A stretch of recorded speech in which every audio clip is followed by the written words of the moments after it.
وعلى آلك وأصحابك يا حبيب الله وعلى آلك وأصحابك يا حبيب الله والصلاة والسلام عليك يا نبي الله الصلاة والسلام عليك يا نبي الله وعلى آلك وأصحابك يا نور الله وعلى آلك وأصحابك يا نور الله اللہ پاک کے سب سے آخری نبی محمد عربی صلی اللہ تعالی علیہ وآلہ وسلم نے ارشاد فرمایا تم اپنی مجلسوں کو مجھ پر درود پڑھ کر آراستہ کرو سبحان اللہ ماشاءاللہ تمہارا درود پڑھنا قیامت کے روز تمہارے لیے نور ہوگا سبحان اللہ ماشاءاللہ صلو علی الحبیب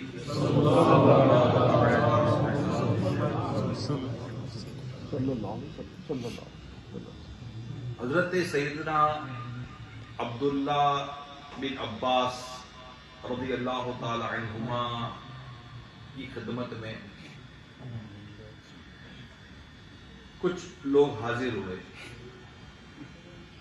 اور عرض کی کہ ہم حج کے سفر پر نکلے ہوئے ہیں مقام صفح پر ہمارے قافلے کے ایک آدمی انتقال کر گیا فوت ہو گیا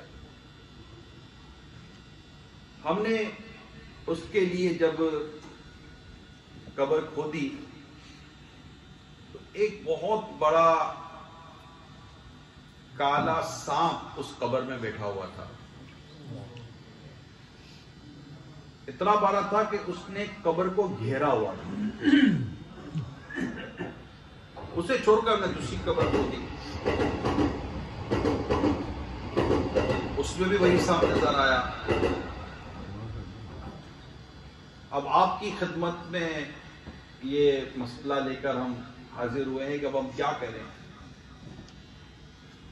حضرت سیدنا عبداللہ بن عباس رضی اللہ تعالی عنہما نے کچھ یوں فرمایا کہ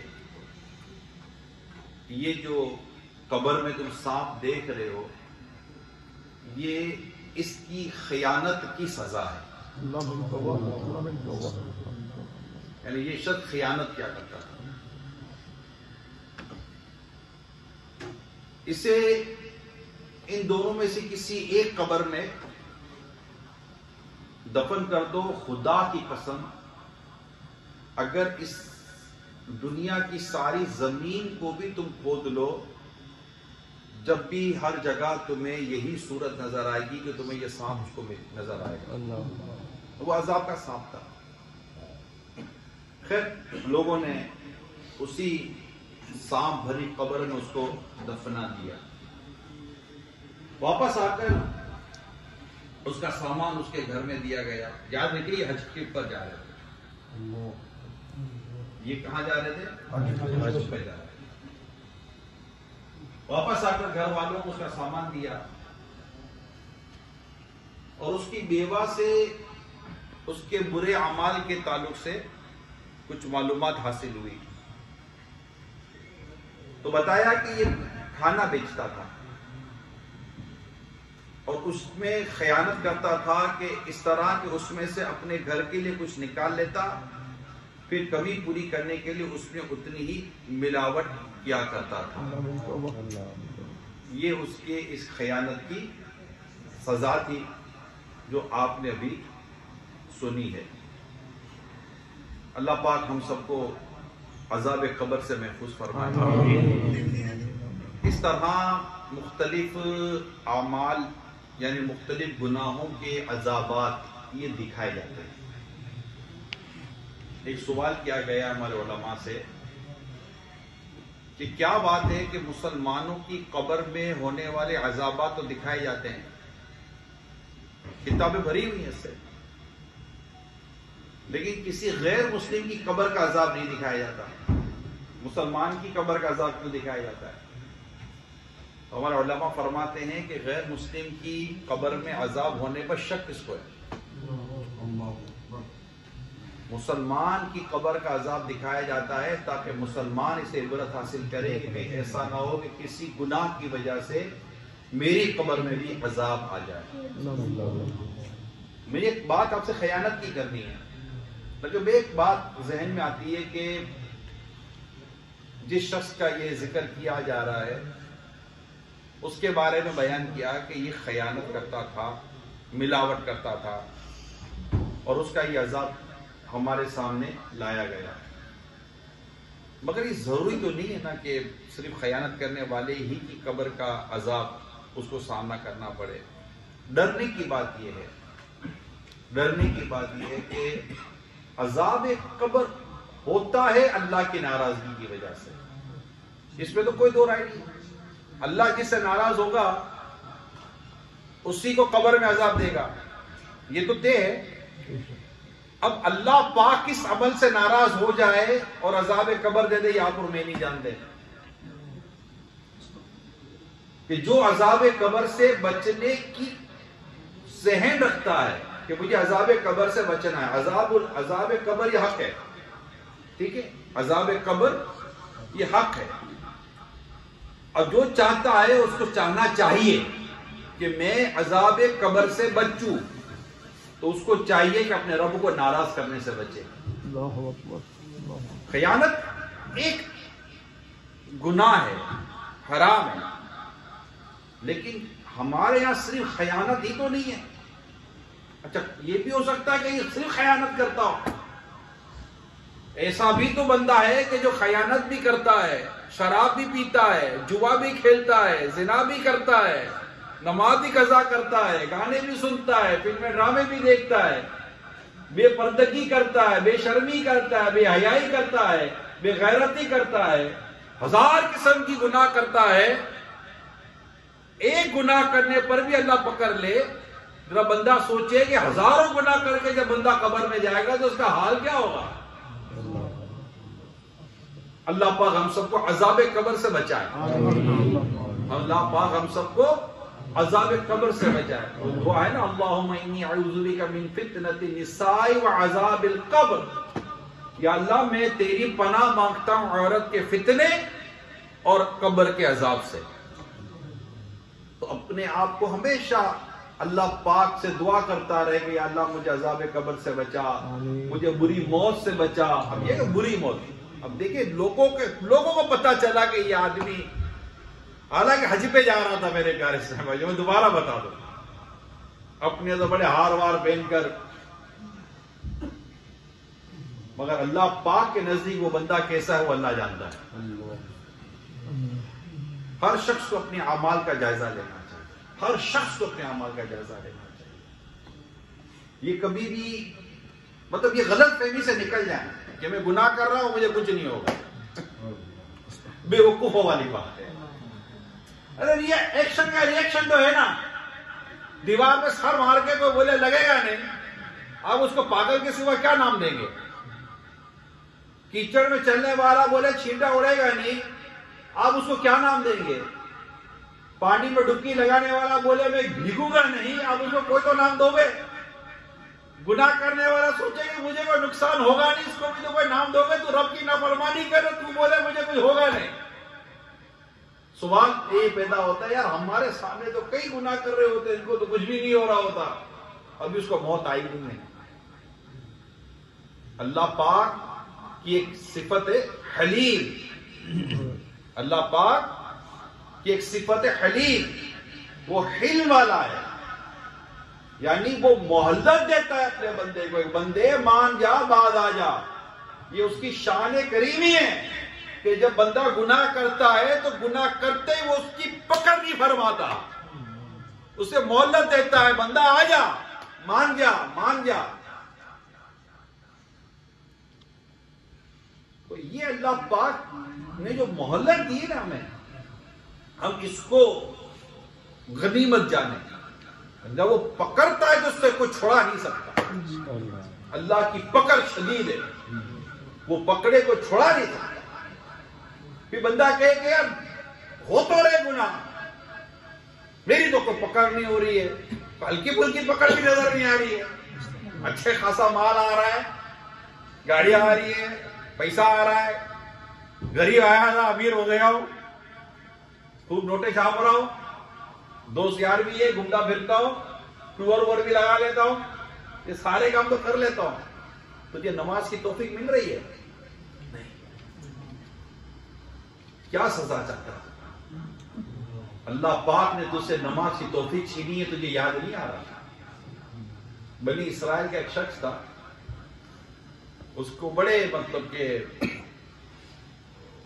سہولتیں تھیں، تو اپنے رب کی بارگاہ میں کہتا مولا تیری اتنی نافرمانی کرتا ہوں تو میری پکڑ نہیں فرماتا۔ کیا کہتا ہے؟ تو میری پکڑ نہیں فرماتا تو مجھے سزا نہیں دیتا؟ اللہ فرماتا ہے بدلے میں تجھے وہ سزا دیتا ہوں جس کا تجھے شعور نہیں ہے۔ کیا تجھے دعا کرنے میں لذت مل رہی ہے؟ نہیں۔ اللہ فرماتا ہے میں نے دعا کرتے سے تیری لذت جو تھی نا تجھ سے تیری لذت چھین لی۔ اگر بندہ یہ تصور کرے نا کہ گناہ کتنی مجھے نیکیوں سے محروم کرتا ہے۔ ایک شخص کو کسی نے سجدے میں دیکھا کہ رو رہا، بڑی غور طرح بات کر رہا ہوں میں آپ سے، کسی شخص کو بندے نے سجدے میں دیکھا کہ وہ رو رہا ہے تو کہا کہ یہ ریاکاری کر رہا ہے، اس کو چاہیے تھا کہ چپ کر روتا۔ وہ فرماتے ہیں کہ صرف یہ سوچنے پر کہ ریاکاری کر رہا ہے، یہ بدگمانی تھی، مجھے کیا پتہ یہ ریاکاری کر رہا ہے یا کیا کر رہا ہے، صرف اس بدگمانی کے جرم میں مجھے میرے رب نے 40 دن تک تہجد سے محروم کر دیا۔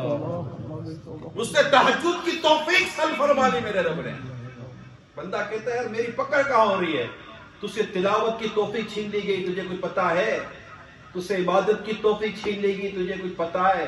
بلکہ میں کھل کر بولوں، تجھے گناہ راس آ گیا، تجھے کوئی پتا ہے؟ گناہ راس آ جانا کہ یہ کم سزا ہے؟ ہم نے پڑھا ہے بزرگوں کو کتابوں کے اندر کہ ان سے کوئی ایسی خطا ہوئی فوراً اللہ اپنے آباد نے ان کی پکڑ فرمائی، وہ فوراً سجدے میں گرے اور اللہ پاک سے دعا کی یا اللہ معاف کر دے، کہ ان کی خطاؤں پر فوراً ان کی پکڑ ہو کر انہیں توبہ کی توفیق مل گئی۔ نوٹس ہو گیا نا، آپ جاتے رہے، آپ کو کوئی نوٹس ہی نہیں کرا تو آپ بھی بے باک ہو جاتے ہیں نا، ابے کوئی پکڑنے والا ہی نہیں ہے۔ ہم کیا کرتے ہیں؟ کوئی پکڑنے والا ہی نہیں ہے، جب کوئی پکڑنے والا ہوتا نہیں ہے تو ہم بھی کھل جاتے ہیں۔ حالانکہ یہ دنیا کی مثال ہے، مگر یہاں تو پکڑنے والا ہے، اس نے مہلت دی ہے، اور ہم سمجھتے ہیں کہ یہ مہلت ہم مہلت کو مہلت سمجھ ہی نہیں رہے ہیں۔ لمحہ لگے گا مرنے میں، لمحہ لگے گا مرنے میں، یہ ساری مستی یہی رہ جائے گی اور ہم قبر میں اتار دیے جائیں گے، کچھ نہیں آئے گا ساتھ۔ تو یہ کون سا گناہ ہمارے لیے گرفت کا سبب بن جائے، ہماری پکڑ کا سبب بن جائے، ہم نہیں جانتے۔ اللہ پاک سے ہر وقت ڈرتے رہنا چاہیے۔ بالخصوص جو میں آج آپ کو عرض کر رہا ہوں وہ خیانت کے تعلق سے ہے۔ خیانت یہ بڑی مطلب کہ گناہوں بھرا ایک معاملہ ہے، اس کو ذرا سمجھنے کی کوشش کیجیے گا کہ شرعی اجازت کے بغیر، یعنی شریعت کی طرف سے کوئی اجازت یا آپ کو کوئی پرمیشن نہیں ہے، اس کی اجازت کے بغیر کسی کی امانت میں تصرف کرنا، کسی امانت میں اختیار اپنے مطلب چیز کو تصرف کرنا، یہ خیانت کہلاتا ہے۔ پہلے یہ سمجھ لیں، ہر مسلمان پر امانت داری واجب اور خیانت کرنا حرام اور جہنم میں لے جانے والا کام ہے، یہ یاد کر لیں۔ ہر مسلمان پر امانت داری واجب اور خیانت کرنا حرام اور جہنم میں لے جانے والا کام ہے۔ پیارے آقا صلی اللہ تعالی علیہ وآلہ وسلم نے ارشاد فرمایا، 3 باتیں ایسی ہیں کہ جس میں پائی جائیں وہ منافق ہوگا، اگرچہ نماز روزے کا پابند کیوں نہ ہو۔ نمبر 1، جب بات کرے تو جھوٹ بولے، جب وعدہ کرے تو وعدہ خلافی کرے، اور جب امانت اس کے سپرد کی جائے تو خیانت کرے۔ میرے پیارے اسلام بھائیوں، آپ کے میرے نبی مکرم صلی اللہ علیہ وسلم نے فرمایا کہ 3 باتیں ایسی ہیں جن میں ہوگی وہ منافق ہے، یعنی اس میں یہ منافقوں والی علامت ہے. اور کوئی بھی یہ پسند نہیں کرے گا کہ میرے اندر کو منافقوں والی علامت ہو. او بھائی میں ایسی آدمی ہوں، میں ایسا آدمی نہیں ہوں. آپ جو اپنے منہ سے بولیں. مصطفیٰ کریم صلی اللہ علیہ وسلم نے کیا فرمایا یہ سنیں. آپ فرماتے ہیں 3 باتیں ایسی ہیں جس میں ہوں گی وہ منافق ہے، وہ منافق ہوگا. اگرچہ نمازی ہو، روزے دار ہو، نماز پڑھتا ہو، روزہ رکھتا ہو، جب بات کرے جھوٹ بولے. ہمارے تو جملہ کہتے ہیں یار کاروبار میں تو جھوٹ نہیں بولو گے نا، کاروبار ہوتا نہیں ہے. یہ بھی جھوٹ ہے. حقیقت تو یہ کہ یہ بھی جھوٹ ہے کہ دنیا کے سارے کاروبار کرنے والے جھوٹ بولتے ہیں. جھوٹ بول کر کاروبار کرنا، جھوٹ تو ایسا لگتا ہے جیسے کہ بندہ جیسے چائے پیتا ہے نا، ایسے جھوٹ کھا رہے ہوتے، جھوٹ پی رہے ہوتے ہیں. پتہ ہی جیسے جھوٹ بھی ایسا بات تو ایسا جھوٹ بولتے ہیں کہ سچ لگتا ہے کہ پکا جھوٹ بولتے ہیں. آدمی کو لگے کہ اس جیسا سچا آدمی کوئی نہیں ہے اور وہ جھوٹ ہی بول رہا ہوتا ہے. منافق کی علامت ہے. دیر کی ہو گئی، رشتہ جھوٹ بول رہا ہے، بولتا نہیں دیر سے نکلا تھا،